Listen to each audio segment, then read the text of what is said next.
Welcome to Wake Up Happy Sis, the show that jumpstarts your day with a bang. We're strolling down these self-care streets as we navigate the maze of wellness and healing. We're helping you live happy, healed, and whole. And we do it all with a hearty dose of belly laughs for good measure.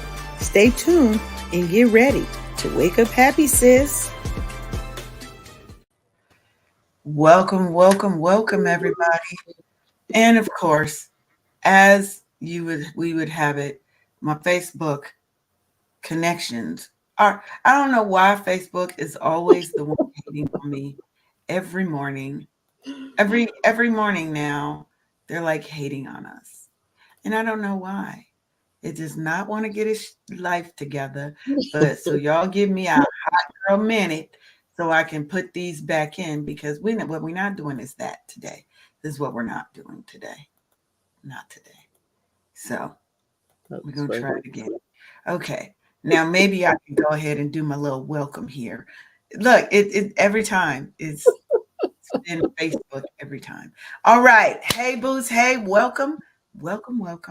This is your favorite morning vibe, the Wake Up Happy Sis show on KCCR Cityscape Radio, where we're changing the narrative for our people because we're telling our stories our way. I'm your host, LeAnne Dolce, your Chief Self-Love Officer over here at Wake Up Happy Sis.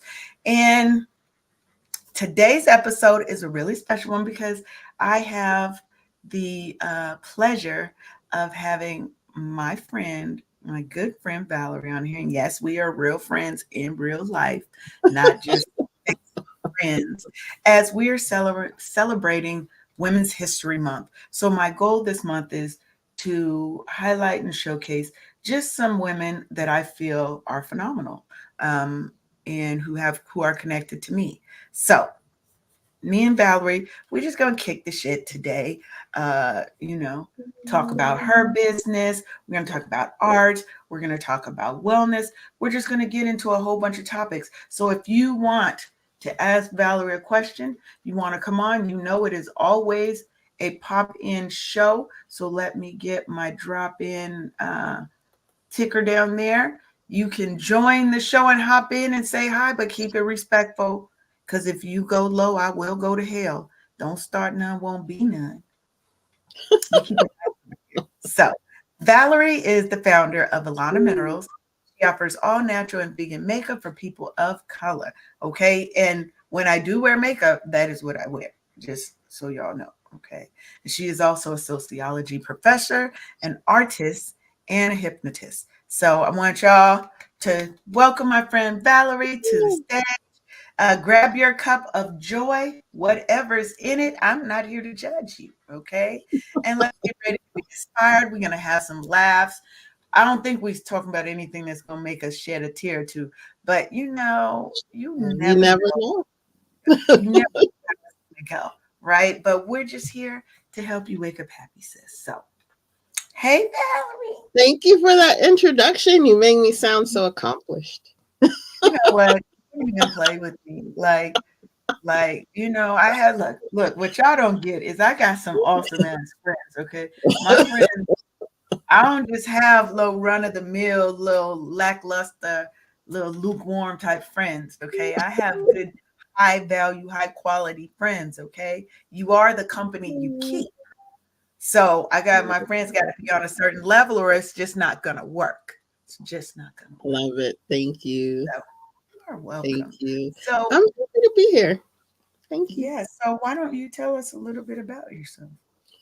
So I started my makeup business back in 2007.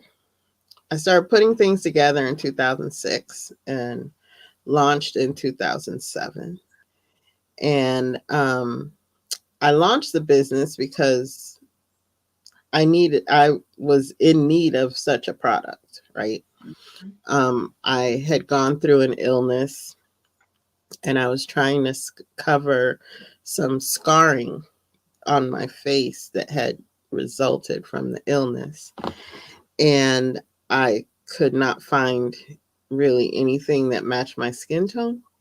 And then when I did find something that matched my skin, it made me break out. Mm-hmm. And it was really like heavy and cakey. And so I have been complaining about it. And my dad said, he heard me complaining about it. And he said, "Are you going to keep complaining? Or are you going to do something?" So I Mm. was Yes, Dad. Because we like, don't, we're okay, not just that's part of the problem, we're part of the solution. exactly. So I thought, well, hmm, if Mary Kay could start a business selling makeup, I guess I could. Look, look, look. And for those, like I don't wear a lot of makeup, but what I do Mhm, know is that when I would go in the store and try to find something that looked like me, it's not just a surface level thing. Because just because it looks like what I learned, this is so I also work with Valerie. I do her website and all of that. And so what I learned kind of on my journey of doing this with her is the undertones that we have in our skin, right? Are you a yellow? Are you a red? And I never realized because sometimes you'll get something that looks like it's your color, but then I feel like it's making me feel too ashy, mhm. right? Or so maybe that means I have a red undertone instead of a yellow. I don't know about all those parts, but I was like, I know when I go to the store, it's very hard to find a color that matches my skin. Yeah. Because especially when you're going brown to darker, they don't really care about us out in those.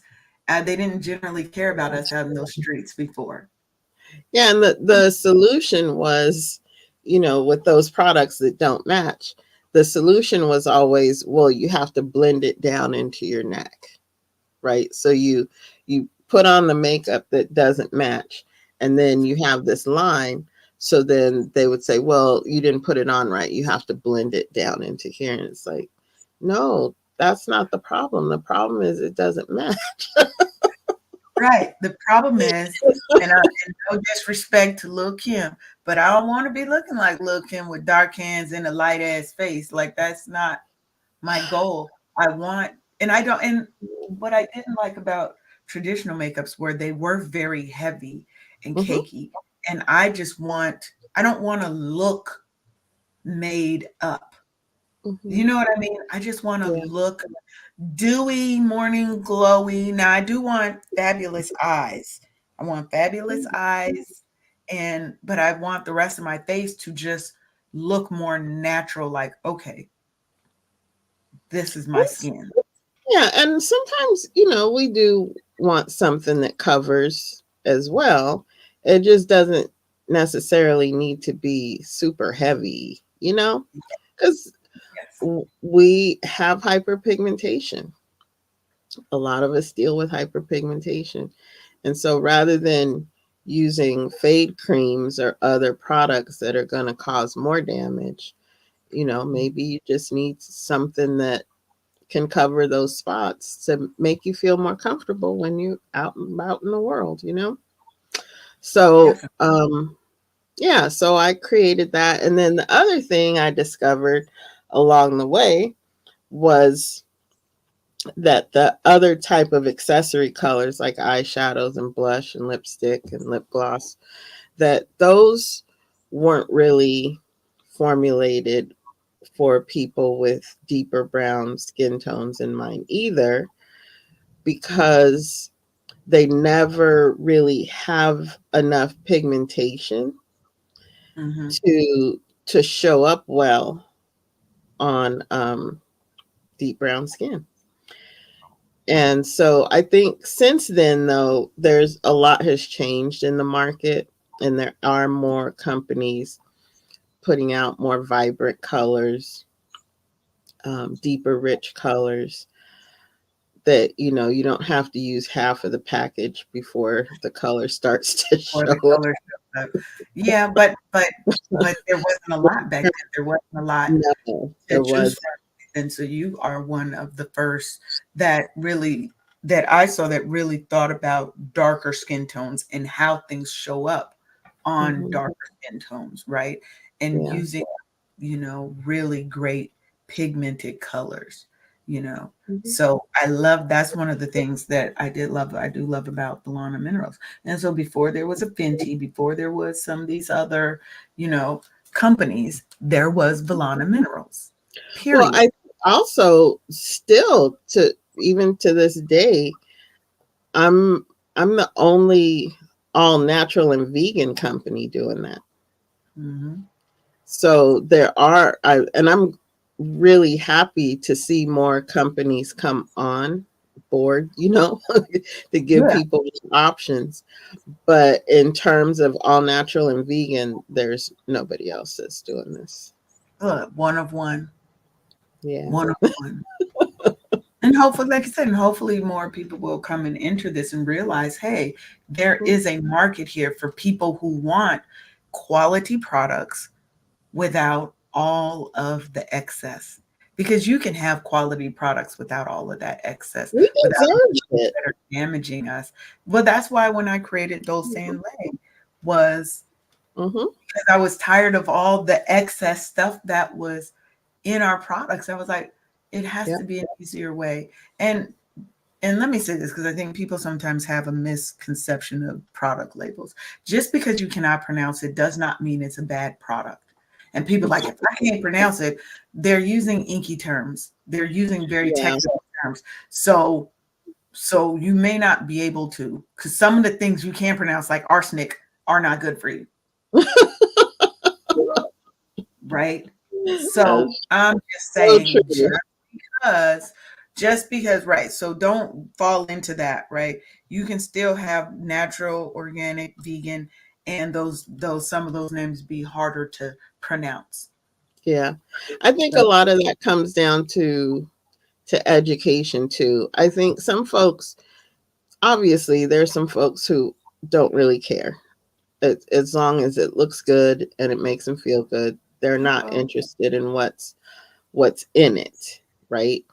But there's a good proportion of the population who is interested, but they don't necessarily have the education Hmm. about ingredients.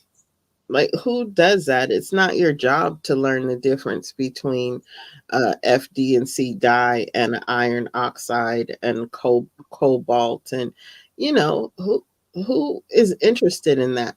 So I really think it's important to make some of those things understandable, Yeah. because I've I've seen and I've heard of instances where people really get injured because of cosmetics, right? And so some of Yeah. the things that people are doing to themselves is really dangerous.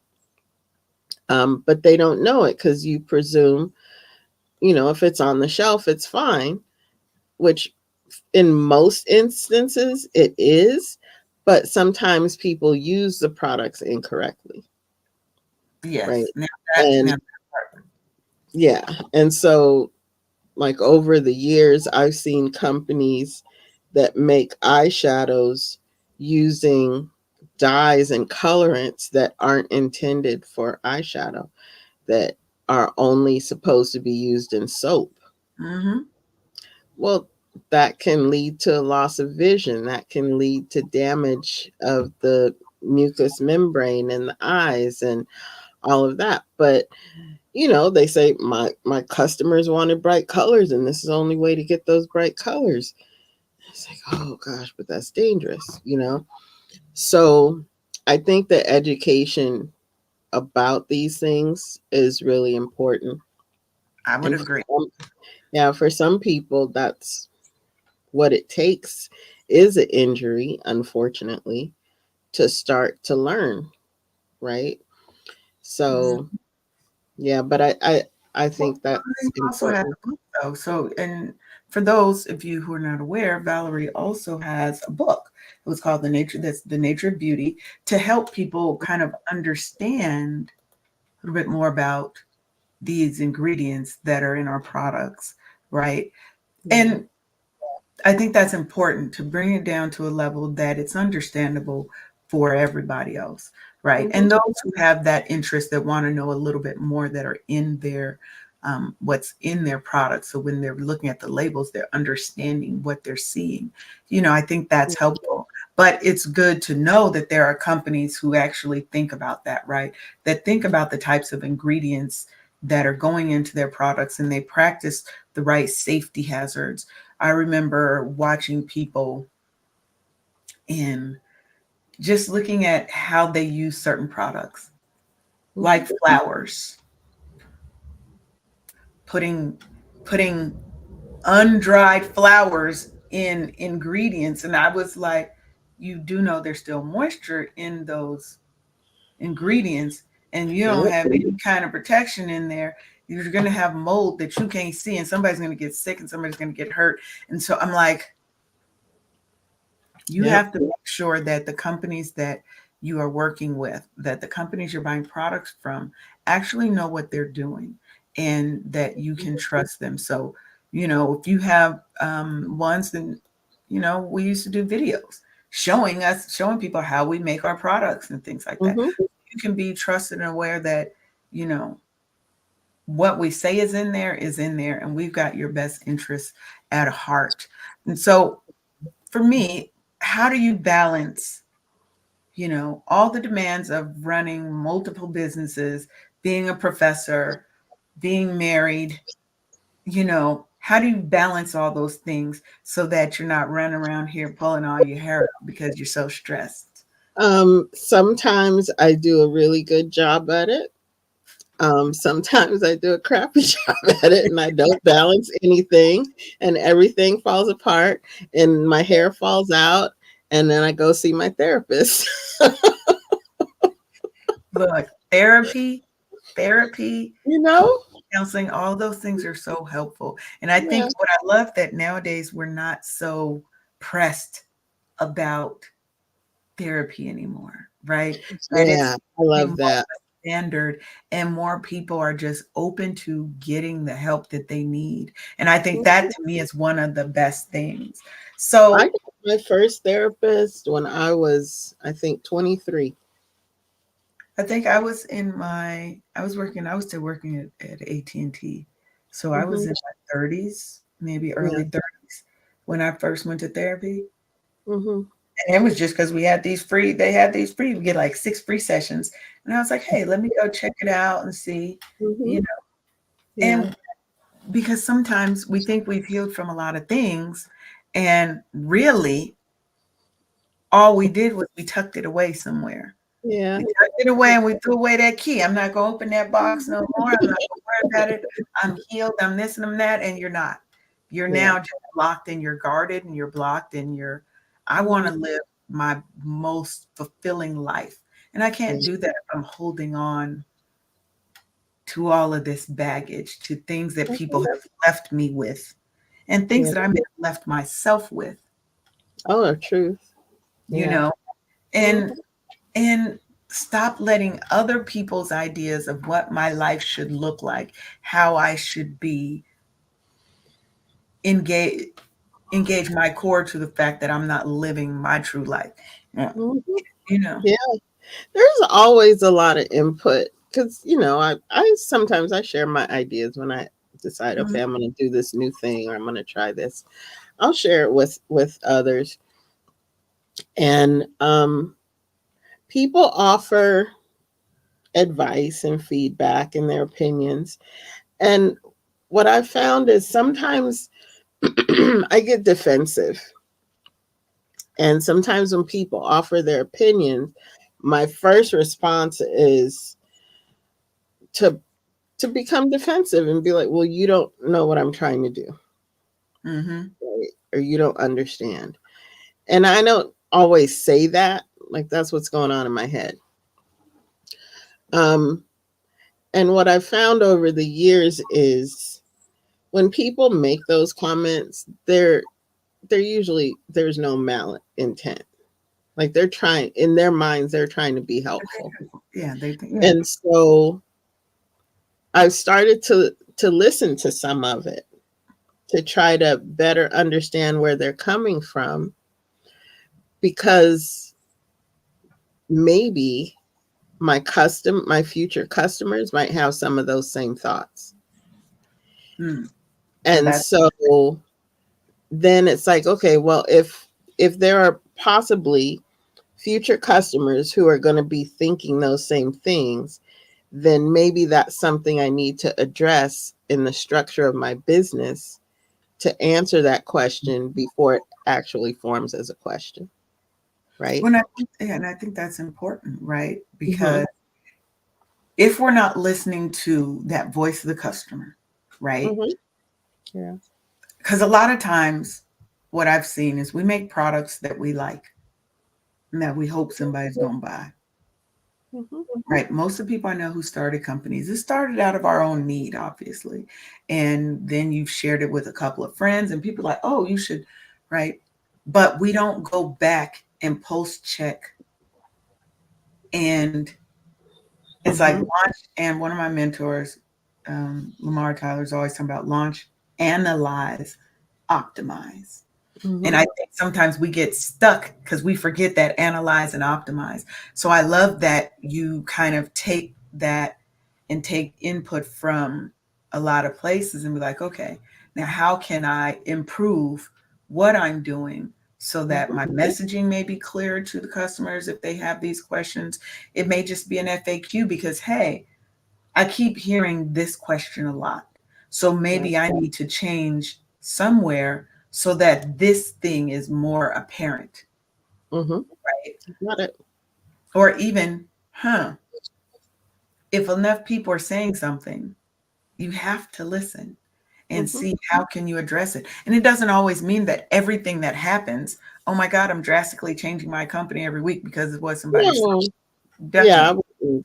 No, nothing like that. But yeah, it might mean. I know when I started Valana, I had a couple of people say, because remember, this was in 2007, right? Or end of 2006, beginning of 2007, who said, you can't sell makeup online. Nobody's going to buy makeup online. When Mm-hmm. you, and so, my first reaction was, what? You don't know what you're talking about. You're behind the times, that kind of thing. But then when I got through with that reaction, I thought, okay, yeah, there's going to be people probably who think that. So Mm-hmm. instead of reacting, my question was, okay, tell me why you believe that. Yes. And they basically said because they're accustomed to going to a store, seeing the makeup, feeling the makeup, testing it on their skin. So I thought, that's perfect. So I came up with the sampling program Mm-hmm. where you could buy a sample kit with sample colors, brushes, um, and try it out at home. And for women of color, that would actually be a benefit, because how many times have you gone to a store and had the makeup artist in the store do your makeup and you look like a ridiculous clown, but they're telling you you look fabulous, but you can't see it because you're Right. not actually looking at it. And then they, do the big reveal, but now you're in public looking like a freak Yeah. because they don't know how to do makeup for us, or they don't actually have the colors to match, Right. and So they they're don't have the the dark, courage. Yeah, they're and they giving don't you the have the dark courage shade. to tell you that they don't know what they're doing. So, in order to avoid all of that trauma, here's a kit. You try it at home. No, and I love that because as people are doing more and more of their shopping online, it Mhm. takes, yes, Shamir Young will get you right with the makeup, uh, with all that. Uh-huh. Good morning, Kareed. And that brings up a good point, right? Because you go, you get your makeup done, they sell you all this stuff, so now you've spent $100 and something on makeup that you don't know how to put on. They done probably blended some stuff down to get that color shade. And they've given you all this stuff. You get home and now it doesn't look right on me. So I love having the tester program because now I can get, let's say, a couple of different shades so I can find the one, because my winter shade and my summer shade's going to be different, because in the summer, all this melanin is extra popping, delicious, goldy chocolate. Okay. Then when we get north to winter, I'm more this color, this lighter shade of brown. And so now I can have different things to even blend those two together when I'm in an in-between stage. And I like it because they would come in the little shaker, and you're not even using a whole bunch of makeup, of product to have to put it on, and you get really good coverage. So I'm not, like I said, I'm not a big makeup person, but I will, I will get my little makeup done every now and then when I'm, when I got to go somewhere and be extra cute. And I'm bringing my makeup stuff. I don't want them using whatever they're using on me. These are my colors. These are my colors. Work with this. Yeah, I think that's one of the key takeaways about that memory for me, is that tester program for my business has been very successful. But it came out of a criticism, right? It came out of people telling me what I couldn't do with my business. And so I think that a lot of times we can make use of those criticisms in a way that ends up being profitable. Yeah, turn it into an opportunity. Yeah, it doesn't always have to, the criticisms don't always have to lead to arguments or, disdain or anything like that. It could be like, okay, thank you for that. I know something I can do with this information. It's just more information. And I think a lot of people, like you said, your first mind is to be defensive, because this is your baby. This is your business. Your business is like your baby, right? We're fiercely protective. When you feel like somebody's saying your baby may not be cute, hold up a minute, right? But I agree, it is how you take in that information, right? So if instead we looked at it like, okay, how do I take this potential negative and turn it into a positive for my business? And that's to me, is a better approach to handling conflict and problems in life in general. Okay, how can I take the negative in what they're saying and turn it into an opportunity, a growth opportunity for myself? Yep. Right? Exactly. That's what we have to do. And I think when you have a growth mindset, when you move out of survival mode into a mode and a part of your life where you feel like you're truly thriving, you're able to look at those situations differently, right? It's not going to hit your mental the same way. I don't have to be so, what do you call it? I don't have to jump and be upset about every comment that seems negative. Like most recently, I was having little friend conflict where a friend was mad about something, maybe a little jealous of your girl, but was essentially trying to, like, people throw shade. I didn't know the shade was being directed at me until somebody else mentioned it. And I was like, because I was like, I wasn't even listening. I couldn't, once people start talking negative or whatever. It wasn't for you. It wasn't for you. And because I was like, I know there's no reason for this person to be trying to throw shade at me. Right. And I was like, that's interesting. But the place I am in my life, negatives don't hit me the way that they used to hit me.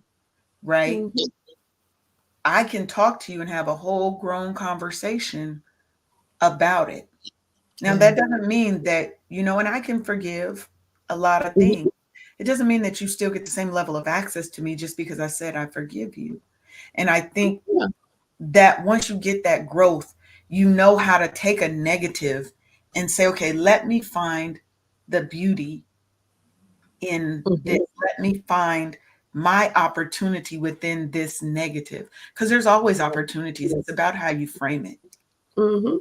Yeah. That's how I see it. So we're going to Yeah. do a little bit of station identification. And then when we come back, we're going to talk to Valerie about some of her artsy endeavors. Because, like I said, my friend's a whole artist over here. And we're just going to talk a little bit about her artsy endeavors because that's what we do. That's what we're here to do. So you're tuned in to the Wake Up Happy Sis show on KCCR Cityscape Radio, where we're changing the narrative for our Black people because we're telling our stories our way. But are you listening?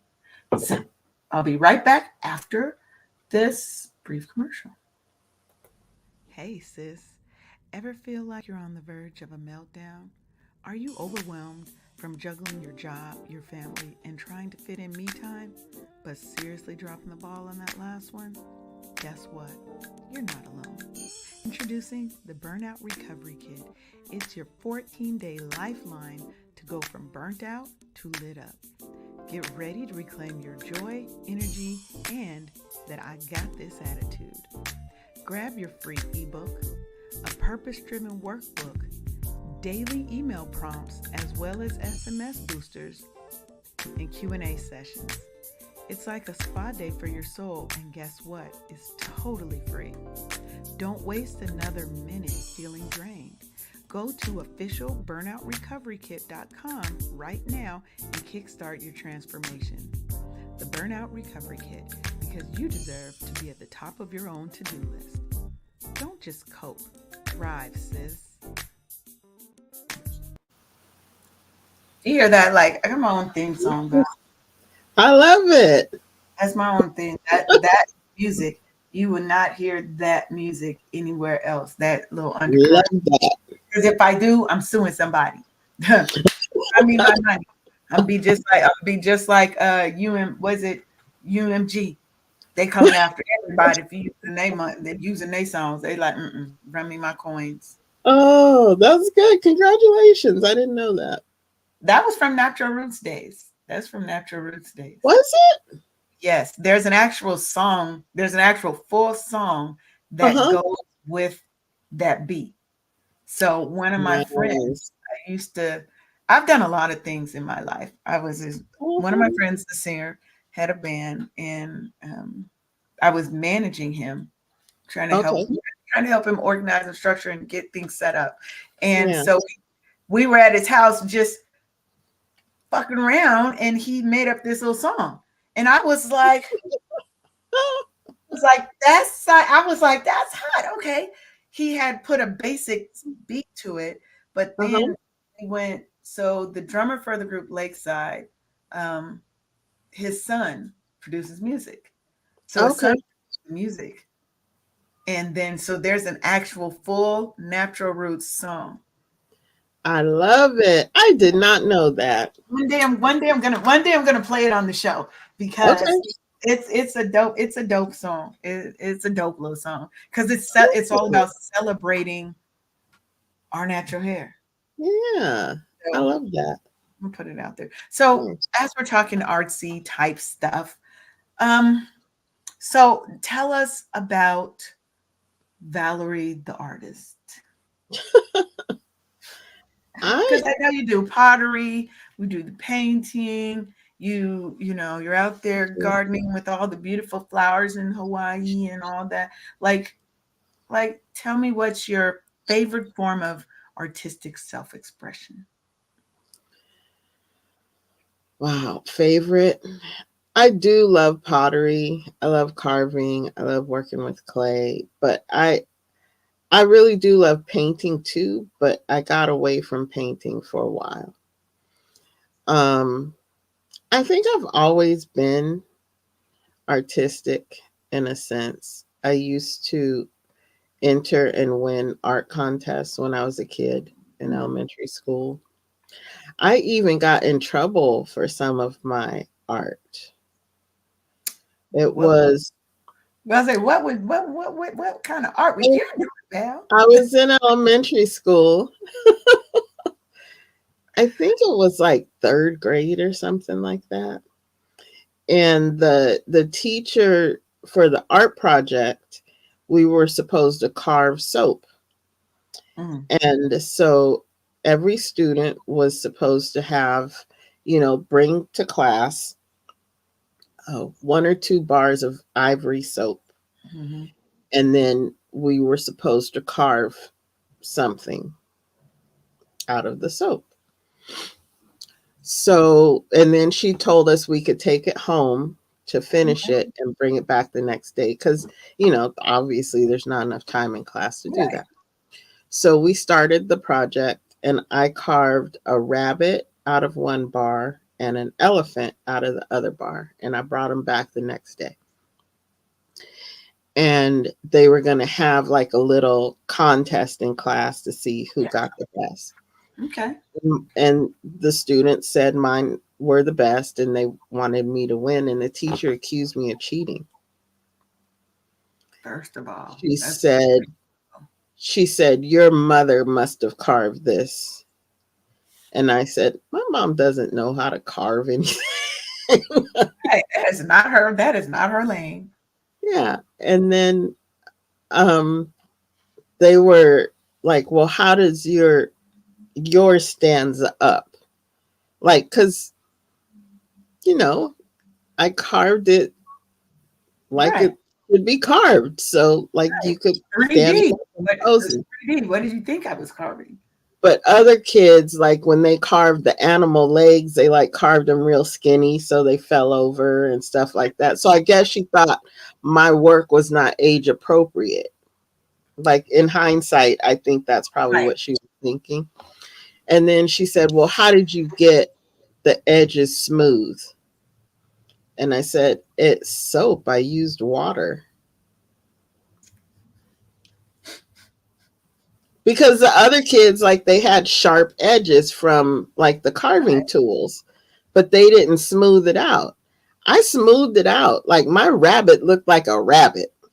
My elephant, my elephant head was like Right. curved like an elephant head. You had quality control measures at an early age.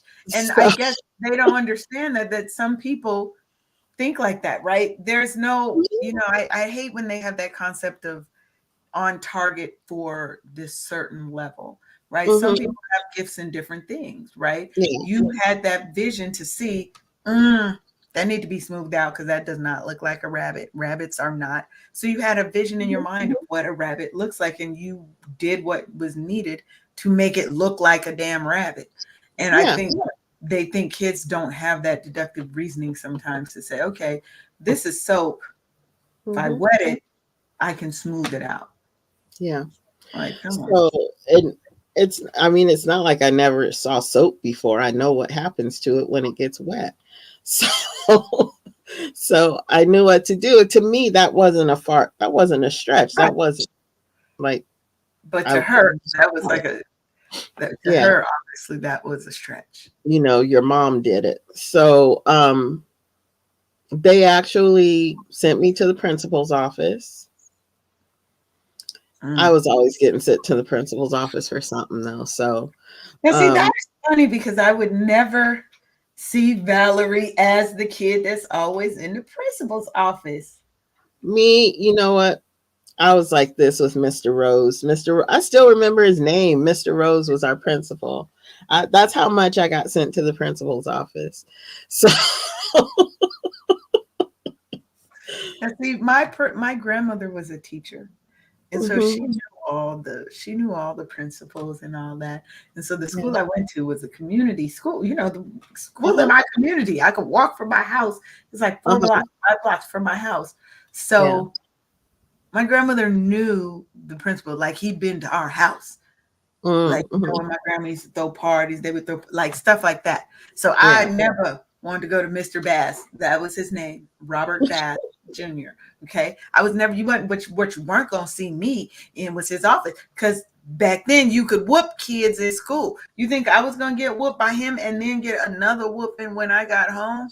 Because I'm out here embarrassing my grandmother.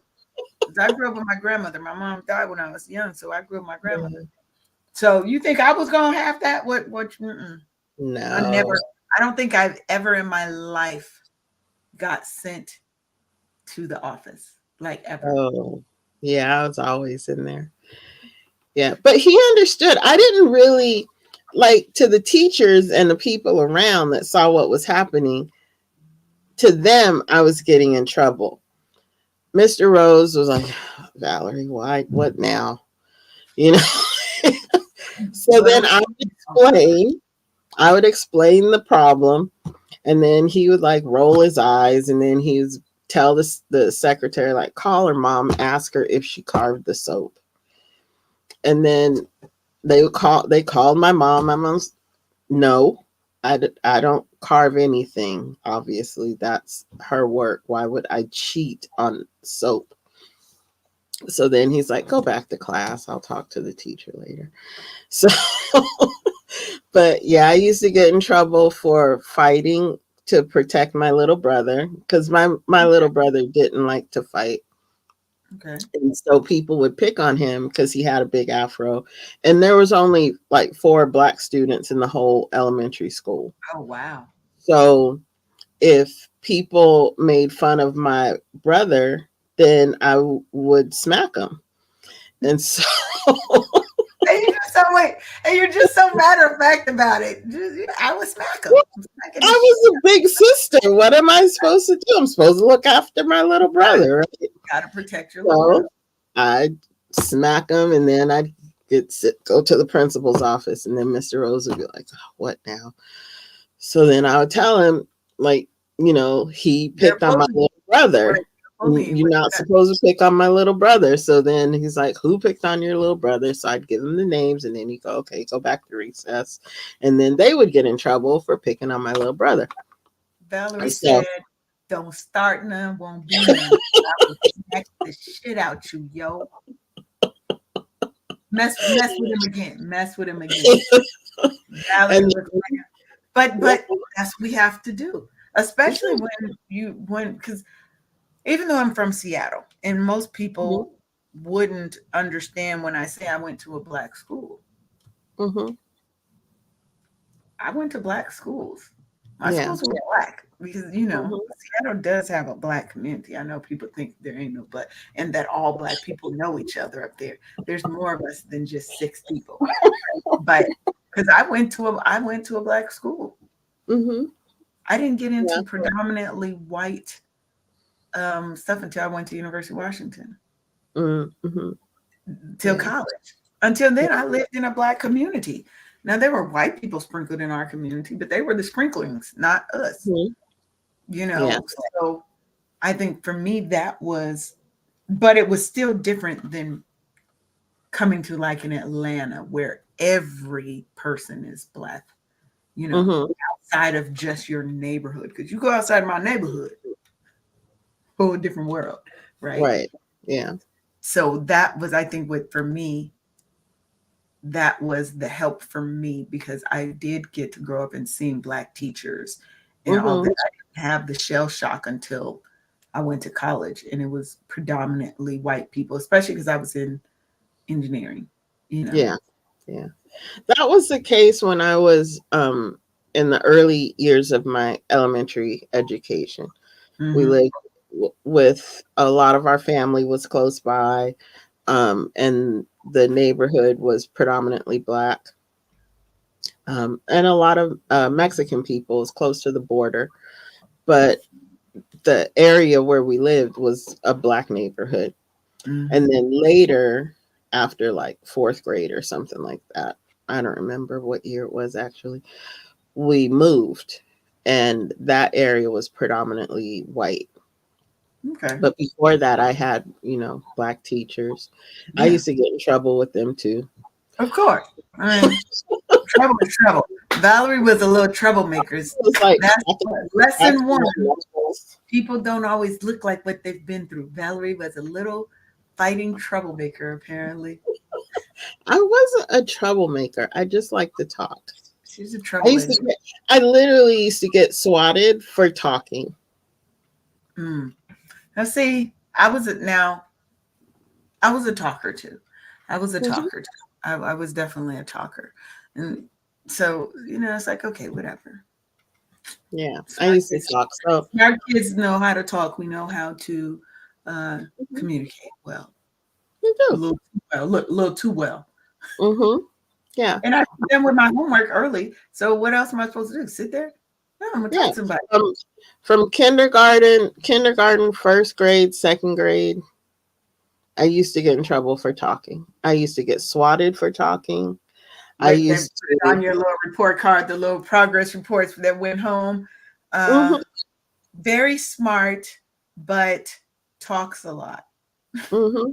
Yeah, Like, yeah.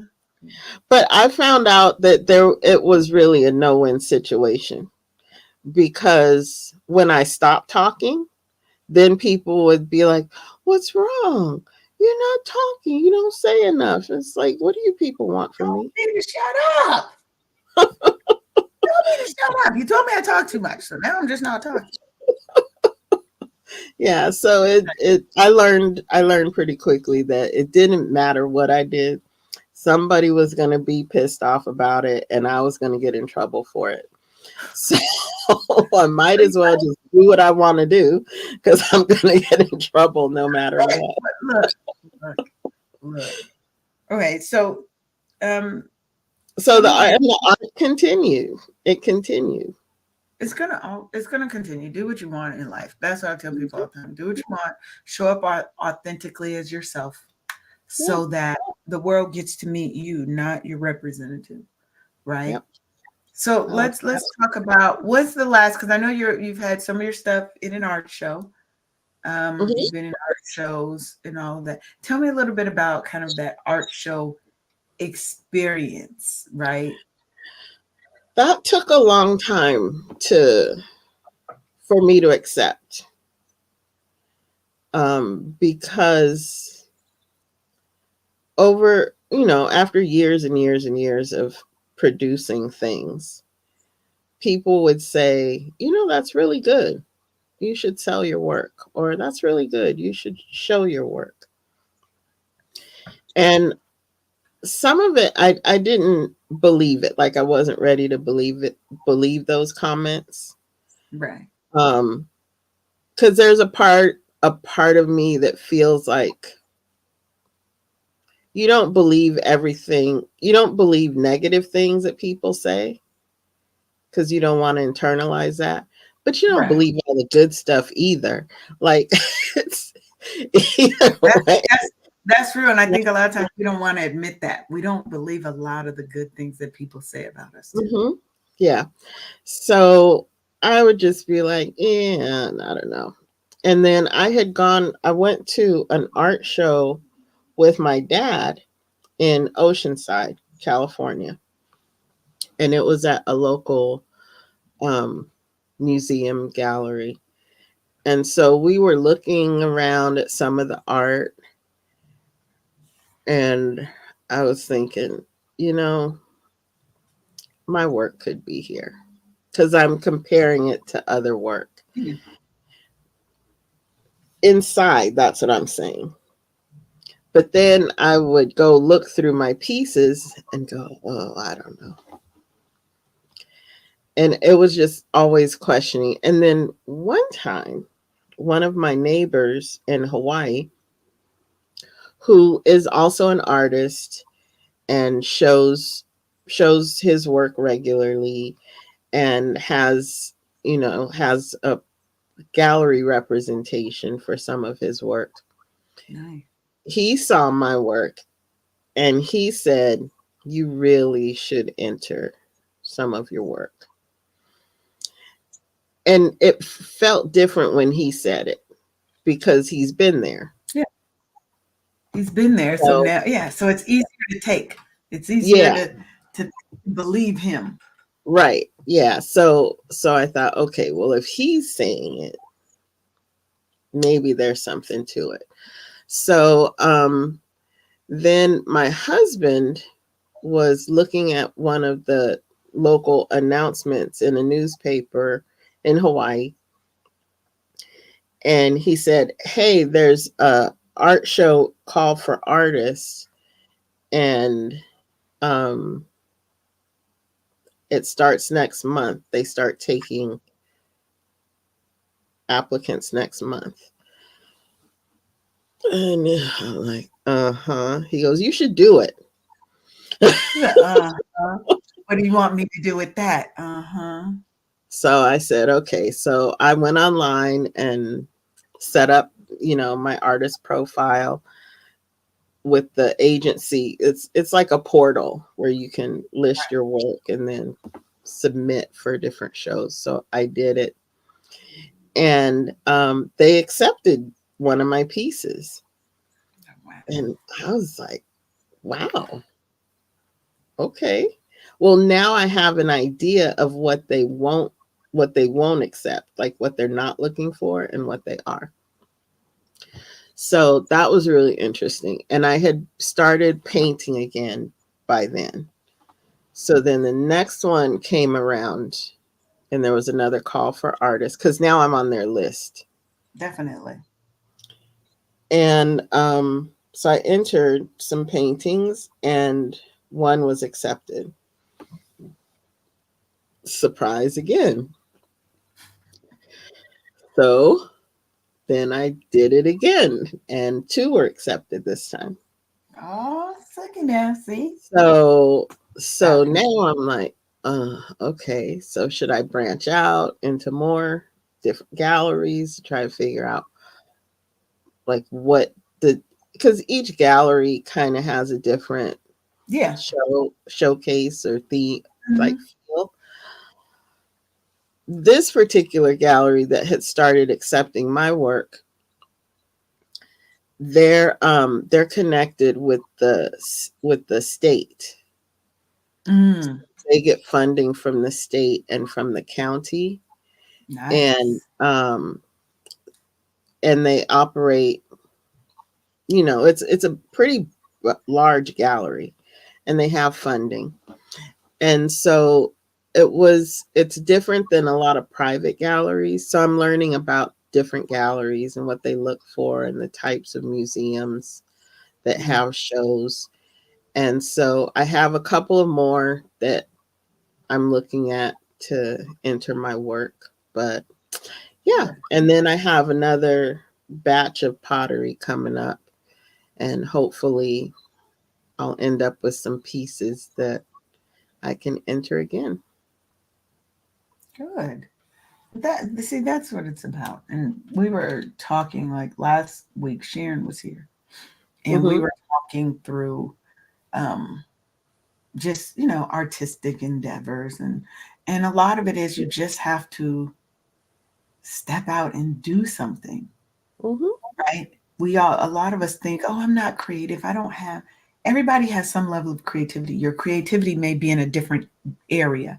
It may be a non-traditional thing that people don't think is creative, right? You might be somebody who loves gardening and you have a way that you arrange your plants or that you're keeping your bushes trimmed and all the kind of stuff that people do, right? Your creativity may be around your ability to think through things.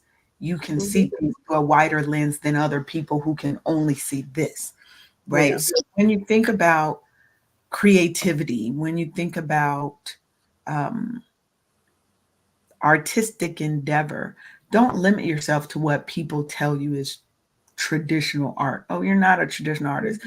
You don't like it, but I like it. And there might be somebody else out here who likes it because this gallery said it was good enough. Yeah. So even the staff at the gallery, the last time I went to pick up some of my paintings, the staff at the gallery commented, they're like, oh, this is yours? And yeah. Oh, this is really unique and you definitely have a voice. And yeah, so that's happened a couple of times too, where, I've talked to the staff um, either before the show, like when I'm delivering the work, or when I go to pick it up, and the staff is commenting about how much they like it and what a good addition to the show it's going to be. And Mm. that means something different too, because they see, They see thousands of a lot of pieces, stuff, right? right? Yeah. So, Yeah, and they have a feel for what their audience likes, mhm, right? So I yeah. think that's another tip for people is, you know, you have to put yourself in spaces to get that level of information, right? To Mhm. get that confirmation and validation. And hello, Quisha. Thank you for being here, tuning in this morning. But sometimes you have to go to where the people are. You have Mhm. to take a piece and try some things and enter some competitions and branch out and not be afraid that something's not going to turn out. You're only going to know if you try. Yeah. You're only That's going to know. the only way. That is, you got to step out. But yeah, I think um creating the art pieces is also therapeutic, Yes. and actually can be very spiritual Mhm. in terms of what you're painting, or what I'm carving or throwing when it's pottery. Yeah. So yeah, yeah, It's me. I'm a doodler. I'm a doodler. I love my little adult coloring books, things yeah. of that nature. It's definitely a very cathartic thing. You're going to, for me, it's when I can zone out on kind of a lot of things that are going on and give me time to start processing through some things, right? And if you're somebody, if you're like me, that your brain is constantly going, Mm-hmm. when I'm creating is the only time my brain stops and slows Mm-hmm. down, Yeah. right? And that's sometimes for me is when things come to me. When Mm-hmm. I'm creating something over here, that's when something else will come because now my brain is like, okay, I can just focus right here. I Yeah. don't have to be focused on the 5 million other things that are normally going through my brain at any given time, Mm-hmm. right? And I think for me, it's always like, okay, when I'm in that space or that zone, because my creative is that I can pretty much duplicate any design I see. Mm-hmm. If I see it, I can pretty much duplicate it when I'm building out stuff. Um, so I love when I'm doing something or I'm generating images on AI or something, right? Yeah. And I you get that one good prompt, and you like, ooh, I, I did that because I look. One thing I'm not is shy Yeah. about pumping myself up. Uh-huh. I do something good, I'm going to tell me that I did that because you don't That's always hear from good. other people. So Sometimes you got to be your best cheerleader. yes, because I done generated some new images, and these weren't even generated for me. These were Yeah. generated for a client. Uh-huh. But baby, I was like, yes, you did that. Like, that gave me a whole idea for a whole new set of affirmation cards that I'm Uh-huh. going to do based around Nice. this some images that I've been creating, just designs. So Yeah. I said that to say to you guys out there, when you are going through things, right?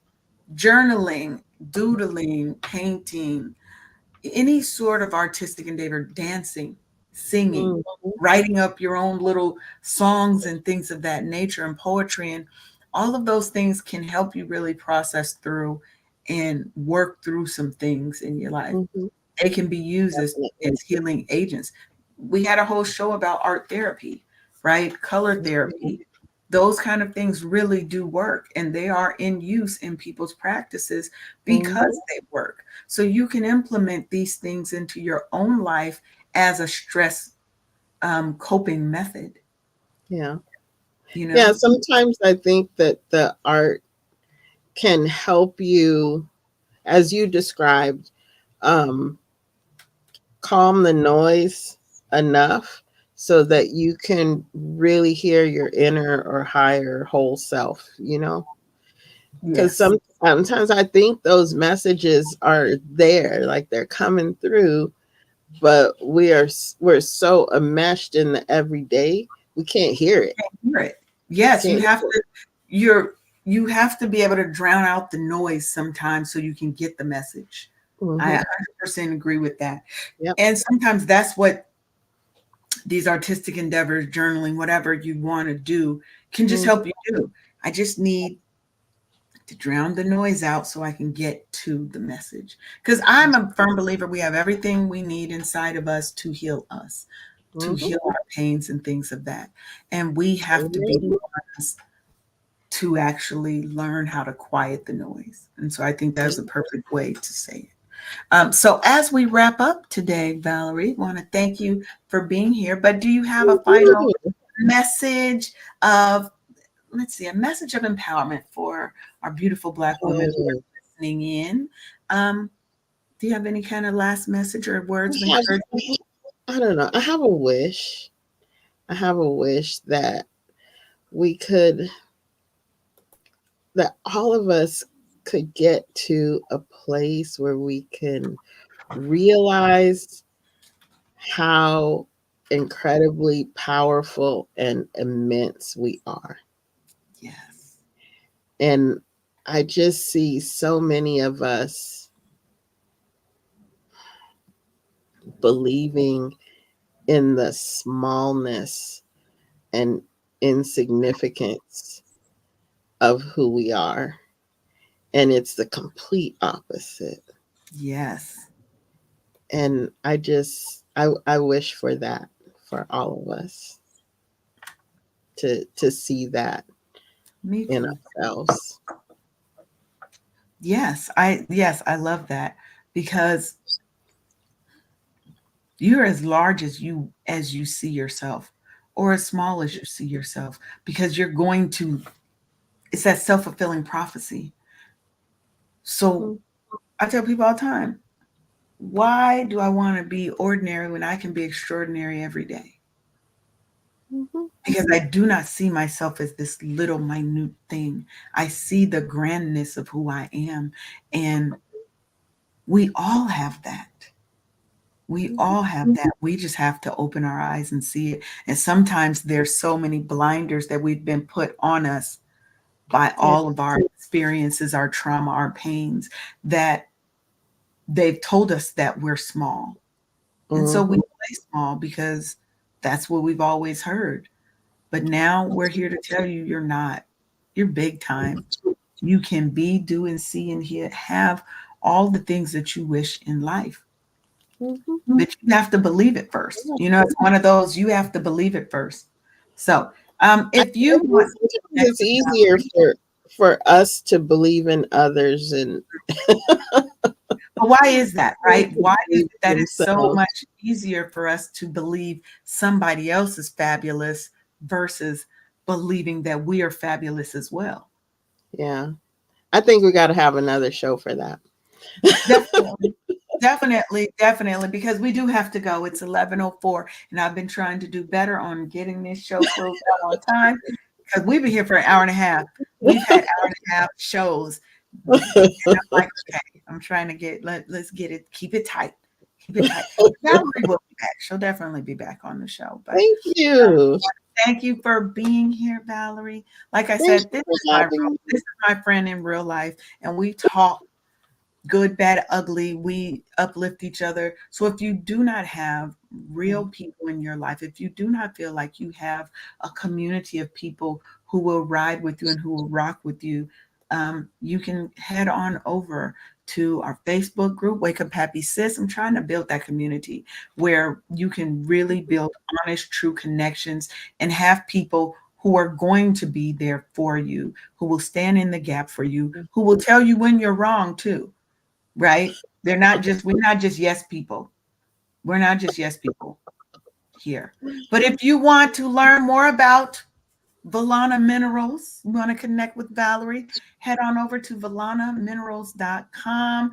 Get Thank you some of you. that vegan and all natural skincare products. Okay, she's got good makeup, beauty products over there. Try some things out. Make sure you come back and tell us how fabulous you were. Post up those pictures and tag her when you got your flawless makeup done with your Valana minerals. Like, do all the things because we have to support us. I say this all the time. Thank We're the only you. ones who are going to save us, and we have to pour more money into our businesses and stop paying all these billion-dollar enterprises that don't care about us, that aren't even in our communities doing the work, right? Yeah. Focus on the people who are doing the work, who are in the communities, who may not have a name brand attached to them yet, but we're all major. So I want to thank y'all for coming, for tuning in today. It's been a wonderful day on the Wake Up Happy Sis show. We'll be back on Monday with another live show for you. I want you to have the day that you were meant to have because you absolutely have control of how you respond to everything that happens to you today. So Thank get the you. day you deserve to have. And thank you for being here, Valerie. Thank you. And with that, we will see y'all Monday. Thank you for tuning in for another episode of Wake Up Happy Sis on